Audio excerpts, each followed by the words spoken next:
जिन स्त्रियों के बाल लंबे होते हैं, यह वीडियो जरूर देखें। दोस्तों, एक समय की बात है जब माता लक्ष्मी और भगवान विष्णु क्षीर सागर में शेषनाग की शैया पर विश्राम कर रहे होते हैं।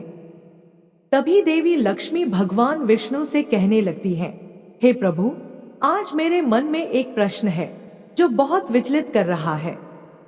कृपा करके आप मुझे इस प्रश्न का उत्तर देकर मेरे मन को संतुष्ट करें। फिर भगवान विष्णु कहते हैं, हे देवी, तुम अपने प्रश्न को निसंकोच होकर पूछो, मैं अवश्य ही तुम्हारे प्रश्न का निवारण करूंगा। तब माता लक्ष्मी कहती हैं, स्त्री के शरीर का वह कौन सा अंग है जिससे उसका सौभाग्य जुड़ा होता है? कृपया मुझे स्त्रियों के शरीर के शुभ लक्षणों के विषय में विस्तार से बताइए। फिर भगवान श्री हरि विष्णु मुस्कुराते हुए कहते हैं, हे देवी, आज तुमने बहुत ही महत्वपूर्ण प्रश्न किया है। इस संसार में एक स्त्री का महत्व सबसे बढ़कर होता है। जैसे अलग अलग अवस्थाओं में स्त्री अपना कर्तव्य निभाती है। कन्या के रूप में वह पिता के घर में सौभाग्य लेकर आती है, एक पत्नी के रूप में अपने ससुराल में सौभाग्य लेकर जाती है, और एक माता के रूप में अपनी संतान को सौभाग्य प्रदान करती है। किंतु वह पत्नी के रूप में ही अपना सर्वश्रेष्ठ कर्तव्य निभाती है। दोस्तों, फिर भगवान विष्णु कहते हैं, एक स्त्री के शरीर के अंगों से ही उसके आचरण और सौभाग्य का पता चलता है।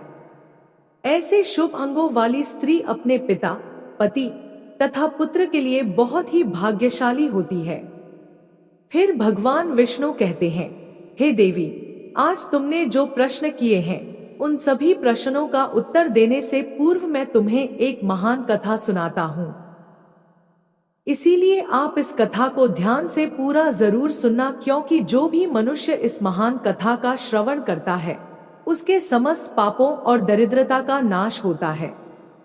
फिर देवी लक्ष्मी कहती है, हे प्रभु, आप मुझे उस महान कथा को अवश्य सुनाइए। मैं इस कथा को ध्यानपूर्वक सुनूंगी। तब भगवान विष्णु कहते हैं, हे देवी, पूर्व काल की बात है। मध्य नगर में भक्त मनोहर लाल और उनकी पत्नी निवास करते थे। उनके घर में उन दोनों के अलावा अन्य कोई नहीं था। दोनों ही परम दयालु और श्रद्धालु थे। उनकी प्रकृति अत्यंत उदार थी और वे दोनों परम संतोषी और भगवत भक्त थे।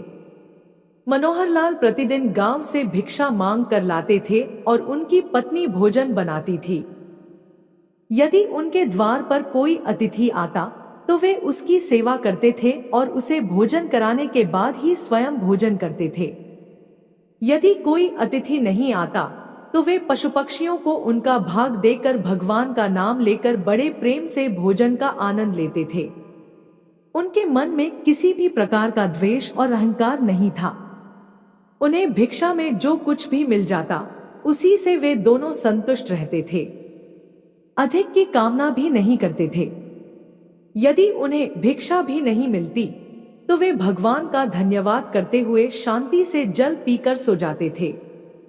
उनके पास असंतोष और अशांति भटक भी नहीं पाती थी।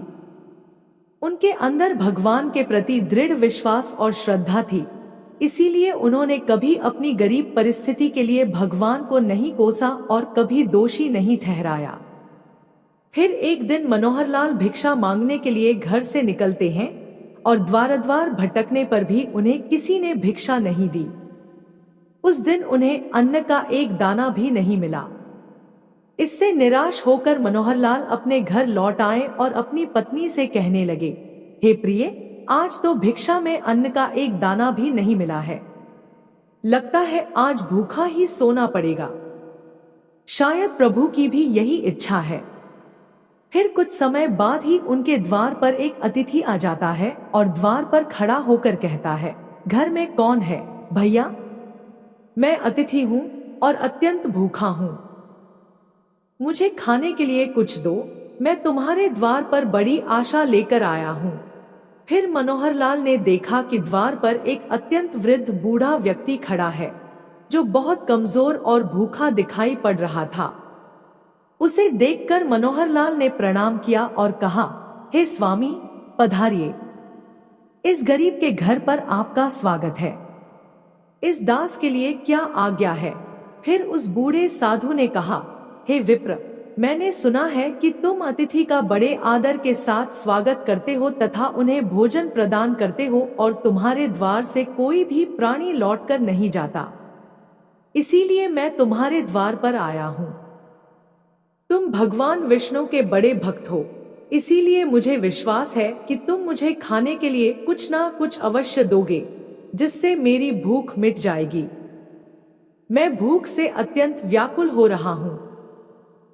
कई दिनों से मैंने भोजन नहीं किया है। मेरे अंदर अब चलने फिरने की भी शक्ति नहीं है। यदि मुझे अन्न नहीं मिला तो मैं तुम्हारे द्वार पर ही प्राण त्याग दूंगा। इस तरह उस बूढ़े साधु के वचन सुनकर मनोहरलाल को बहुत दुख हुआ। फिर मनोहरलाल ने उस बूढ़े साधु को सहारा देते हुए घर के अंदर बुलाया और अपनी पत्नी से कहा, हे प्रिय, घर पर अतिथि आए हैं, उनके लिए भोजन का प्रबंध करना होगा। यह सुनते ही मनोहरलाल की पत्नी ने कहा, हे स्वामी, घर में मिट्टी की फूटी हुई खाली हांडी के अलावा कुछ नहीं है। घर में अन्न का एक दाना भी नहीं है। हमें तो भूखा रहते हुए 2 दिन बीत गए हैं। अब इस अतिथि को हम क्या खिलाएं? आज भी आप भिक्षा में कुछ भी नहीं लाए हैं। हमें कुछ समझ में नहीं आ रहा कि हमारे घर आए अतिथि के लिए भोजन का प्रबंध कैसे होगा। फिर मनोहरलाल कहने लगे, हे प्रिय, यह बूढ़े साधु अत्यंत भूखे हैं, चलने में असमर्थ हैं। यह सौभाग्य से हमारे घर पर पधारे हैं। यदि हम अपने घर पर आए अतिथि की सेवा नहीं करेंगे तो हमें महापाप लगेगा। अतिथि को हम घर से भूखा नहीं भेज सकते। फिर मनोहरलाल की पत्नी मन ही मन भगवान से प्रार्थना करते हुए कहने लगी, हे गोविंद, इतनी कठोर परीक्षा क्यों ले रहे हैं? मुझे कुछ समझ में नहीं आ रहा कि इस अतिथि के लिए भोजन का प्रबंध कैसे करूं। फिर अगले ही क्षण उसके मन में एक योजना आई और वह बड़ी प्रसन्न हुई। उसने अपने पति से कहा, हे नाथ, आप चिंता ना कीजिए, आज अतिथि की सेवा बड़े प्रेम से होगी। आप पड़ोस से कैंची लेकर आइए। यह बात सुनकर मनोहरलाल को आश्चर्य हुआ और वे तुरंत ही दौड़ कर गए और पड़ोस से एक कैंची लेकर आ गए। कहने लगे, हे प्रिय, यह लो कैंची। अब बताओ, इससे अतिथि की सेवा कैसे होगी? तब मनोहरलाल की पत्नी ने कहा, हे स्वामी, आप इस कैंची से मेरे केश काट लीजिए। यह बात सुनते ही मनोहरलाल अचानक से चौंक गए और कहने लगे, हे देवी, स्त्री के केश ही उसके सबसे बड़े आभूषण होते हैं। केश के बिना स्त्री का सौभाग्य और चरित्र भी नष्ट हो जाता है। स्त्री के लंबे केश ही उसकी सुंदरता के प्रतीक होते हैं। मैं यह पाप नहीं कर सकता। तब मनोहरलाल की पत्नी ने जोर देते हुए कहा, हे स्वामी, आप चिंता ना कीजिए, शायद यही प्रभु की इच्छा है। आप निसंकोच होकर केश काटिए। फिर मनोहरलाल ने कांपते हुए हाथों से चारों ओर के केश छोड़कर बीच के सारे केश काट लिए। तब मनोहरलाल की पत्नी ने उन केशों से एक डोरी बना दी और कहा, हे स्वामी, आप इस डोरी को लेकर बाजार में जाइए और इसे बेचकर भोजन की सामग्री लेकर आइए। फिर मनोहरलाल उस डोरी को लेकर बाजार गए। सौभाग्य से वह डोरी तुरंत ही बिक गई। प्राप्त धन से मनोहरलाल ने चावल, दाल, आटा, घी, चीनी और सब्जी आदि सभी आवश्यक सामग्री खरीद ली और उसे लेकर बड़ी प्रसन्नता से घर लौट आए। फिर मनोहरलाल की पत्नी ने बड़ी शुद्धता और प्रेम से रसोई बनाई। उन्होंने घर आए उस बूढ़े अतिथि को आसन पर बड़े आदर और प्रेम के साथ बिठाया। उस साधु को बूढ़ा समझकर मनोहरलाल की पत्नी ने उसे थोड़ा ही भोजन परोसा, किंतु वह साधु तो बड़ा ही विचित्र था। जब उस साधु ने भोजन करना शुरू किया तो कुछ ही क्षणों में उसने परोसे हुए भोजन को खाकर समाप्त कर दिया। सती ने फिर से थोड़ा भोजन परोस दिया। थोड़ा थोड़ा करते हुए उस साधु ने मनोहरलाल की पत्नी द्वारा बनाई हुई सारी रसोई खाली कर दी। फिर उस अतिथि साधु ने अपने पेट पर हाथ रखते हुए कहा, तुम दोनों की सेवा से मैं बहुत प्रसन्न हुआ। आज अनेक दिनों बाद मुझे इतना भोजन प्राप्त हुआ है। तुम्हारे बारे में जो कुछ भी सुना था वह सत्य ही था। आज मेरी तृप्ति हुई है, किंतु मेरा शरीर बहुत बूढ़ा हो गया है। आज मेरे लिए चलना संभव नहीं है, इसीलिए मैं आज के दिन आपके घर पर ही विश्राम करता हूँ। फिर साधु के यह कहने पर मनोहर लाल ने कहा, जो आज्ञा महाराज, आप विश्राम कीजिए, मैं शाम के भोजन का प्रबंध कर दूंगा। इतना कहकर मनोहर लाल अपनी पत्नी के पास गए और उससे कहने लगे, हे प्रिय, हमारे अतिथि को चलने की शक्ति नहीं है, इसीलिए वे आज हमारे घर पर ही विश्राम करेंगे। किंतु अब संध्या के भोजन का क्या होगा? संध्या को भोजन हम कहां से बनाएंगे? यह सुनते ही मनोहर लाल की पत्नी ने कहा, हे स्वामी, चिंता की क्या बात है, मेरे केश अभी भी बाकी हैं। आप फिर से मेरे केश बेचकर बाजार से सामग्री लेकर आएं। तब फिर से कैंची चली, जिससे सती के केश टूटे और उससे रस्सी बनी। फिर मनोहर लाल ने उस रस्सी को लेकर बाजार में गया। सौभाग्य से वह भी बिक गई और उसने उस धन से भोजन की सामग्री खरीद ली और घर लौटकर आ गया। फिर मनोहर लाल की पत्नी ने शाम का भोजन बनाया और उन्होंने अतिथि को आदर से बिठाकर भोजन परोसा। अतिथि ने थोड़ा थोड़ा करते करते एक एक चावल छांट कर लिया और देखते ही देखते सारा भोजन खा लिया। फिर वह बूढ़ा अतिथि कहने लगा, अरे भाई, आज बहुत थक गया हूं, रात के लिए यहीं पर सो जाता हूं, सुबह उठकर चला जाऊंगा।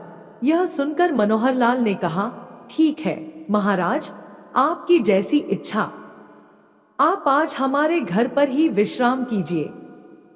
फिर वह बूढ़ा अतिथि मनोहर लाल के घर पर ही विश्राम करने लगा और मनोहर लाल और उनकी पत्नी दोनों ही उस बूढ़े अतिथि की सेवा करने लगे और उनके चरण दबाने लगे। चरण दबाते दबाते रात बीतने लगी और वह अतिथि भी सो गए। वे बड़े ही विलक्षण साधु थे। असलियत में तो वे तीनों लोकों के स्वामी भगवान विष्णु ही थे, किंतु उन्हें मनोहर लाल के घर पर पत्तों के बिस्तर पर सोकर अपार शांति और सुख की अनुभूति हो रही थी। साक्षात भगवान विष्णु ही वृद्ध का वेश धारण करके मनोहर लाल के घर पर विश्राम कर रहे थे। उन साधु महात्मा को सोता हुआ देखकर मनोहर लाल धीमी आवाज में अपनी पत्नी से कहने लगे, हे प्रिय, बाबा बहुत बूढ़े हैं, इनका शरीर बहुत ही कमजोर है, शायद कल सवेरे भी इनसे चला नहीं जाएगा। कल मैं सुबह जल्दी उठकर भिक्षा मांगने के लिए चला जाता हूँ और हम साधु बाबा को भोजन खिलाकर उनकी सेवा करेंगे। आंखें बंद किए हुए उन साधु बाबा ने मनोहर लाल की यह बात सुन ली और उन दोनों पति पत्नी का अतिथि प्रेम देखकर संपूर्ण विश्व का पालन करने वाले भगवान विष्णु की आंखें भर आईं। श्री हरि तो भक्तवत्सल हैं, वे जो भी लीला रचते हैं उसमें उनके भक्तों का ही कल्याण होता है। पैर दबाते दबाते वे दोनों ही पति पत्नी साधु बाबा के चरणों के पास ही सो गए। फिर साधु बाबा ने मनोहर लाल की पत्नी के सिर पर हाथ फेर दिया, जिससे उसके सिर पर काले, घने और लंबे बाल उभर आए। फिर उन्होंने मनोहर लाल के शरीर पर हाथ फेर दिया, जिससे मनोहर लाल स्वस्थ तथा अत्यंत पवित्र हो गए। भगवान ने मनोहर लाल की झोपड़ी में दृष्टि घुमाई तो वह उसी क्षण में एक विशालकाय महल में बदल गई और उस महल में अनंत रत्न, सुवर्ण, माणिक, मोती एकत्रित हो गए। फिर भगवान बोले, हे सती, तुम्हारी भक्ति और समर्पण से मैं अत्यंत प्रसन्न हूं। आजीवन तुम दोनों अपनी साधना पूरी करके वैकुंठ लोक जाओगे। मैं छाया की तरह सदैव तुम दोनों के साथ रहूंगा। इतना कहकर भगवान विष्णु उस स्थान से अंतर्ध्यान हो गए। फिर कुछ देर बाद जब मनोहर लाल की पत्नी की नींद खुली तो वहां का नजारा देखकर वह आश्चर्यचकित हो गई। कल की सारी घटना उसे याद थी। अचानक से केश कैसे उगाए, यह दुर्लभ वस्त्र, आभूषण, अनमोल रत्न, यह महल अचानक कहां से आ गया? उसने तुरंत ही अपने पति को जगाया। जब मनोहरलाल ने यह सब चमत्कार देखा तो उसे भी अपनी आंखों पर विश्वास नहीं हुआ। वे दोनों ही एक दूसरे की ओर देखकर सोच में पड़ गए। फिर मनोहरलाल ने अपनी पत्नी से कहा, हे प्रिय, कल हमारे घर पर आए हुए वह बूढ़े साधु कहाँ गए? इस तरह दोनों सोचते सोचते उन साधु महात्मा को चारों ओर देखने लगे, लेकिन वे उन्हें कहीं भी दिखाई नहीं पड़े। मनोहरलाल ने हर्ष से प्रफुल्लित होकर अपनी पत्नी से कहा, हे प्रिय, वे कोई सामान्य अतिथि नहीं थे, वे साक्षात करुणा सिंधु भगवान विष्णु ही थे। यह सारी विभूति सुदामा की तरह ही उन्होंने हमें भी प्रदान की है। हम दोनों ही उन्हें समझ नहीं पाए। फिर भगवान विष्णु कहने लगे, हे देवी, इस प्रकार से मनोहरलाल की पत्नी ने एक स्त्री के सबसे महत्वपूर्ण आभूषण का त्याग करके अपनी भक्ति की परीक्षा दी। एक स्त्री के लिए उसके केश सबसे महत्वपूर्ण आभूषण होते हैं। केश गंगा के समान पवित्र होते हैं। स्त्री के बाल लंबे होने से उसे सौभाग्य की प्राप्ति होती है। जिस स्त्री के हाथ के नाखून लाल, कोमल, ऊंचे और चिकने हों, वह ऐश्वर्य प्राप्त करती है। और जिस स्त्री की उंगलियां गोल, लंबी, पतली और मिलाने पर छेद रहित, कोमल तथा लाल रंग की हों, वह सुख और भोग पाने वाली होती है। जिस स्त्री की गर्दन में 4 अंगुल नाप की साफ 3 रेखाएं हों, वह गहनों से सजी रहती है। जिस स्त्री की भौहें ऊंची, कोमल, सूक्ष्म, आपस में मिली हुई और धनुष के समान हो, वह भी सुख और सौभाग्य देने वाली होती है। तो दोस्तों, इस प्रकार से भगवान विष्णु ने देवी लक्ष्मी को स्त्री के लंबे बालों का महत्व बताया है।